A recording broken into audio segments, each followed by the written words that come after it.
मैं जिन दिनों मुल्तान में था, और जाहिर बात है मेरा लिखने लिखाने का सफ़र काफ़ी पुराना है, तो उन दिनों जो फ़ैन होते थे, जो मेरी तहरीरें पढ़ते थे, वो ख़त के ज़रिए, आजकल तो ईमेल का दौर है, SMS का दौर है और व्हाट्सएप का दौर है, तो वो ख़त के ज़रिए अपनी राय का इजहार किया करते थे।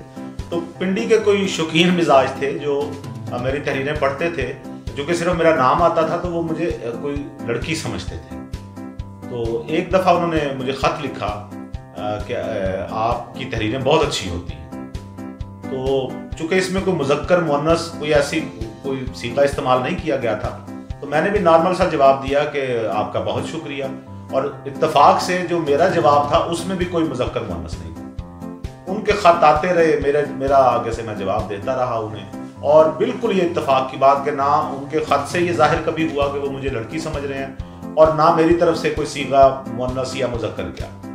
तो इसी तरह हमारी ख़तों किताबत जारी रही। तो एक दिन उनका ख़त आया, कहने लगे मेरी तरफ से उनके ख़त में कुछ जवाब में ताख़ीर हुई, तो उनका एक ख़त मुझे मौसूल हुआ, उस पर लिखा हुआ था कि तुम नखरे बहुत करती हो।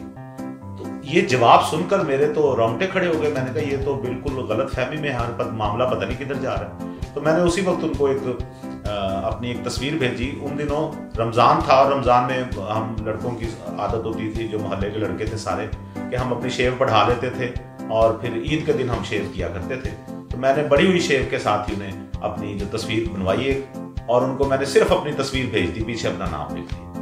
तो उनका जवाब आया, मुझे अर्जेंट मेल से जवाब आया, बिल्कुल कोई अगले दिन या दूसरे दिन उनका जवाब आ गया, जिसमें उन्होंने जुमला लिखा हुआ था, कहने लगे सूफी तेरा कख न रहे, मैं तो मां नूं भी राजी कर लिया।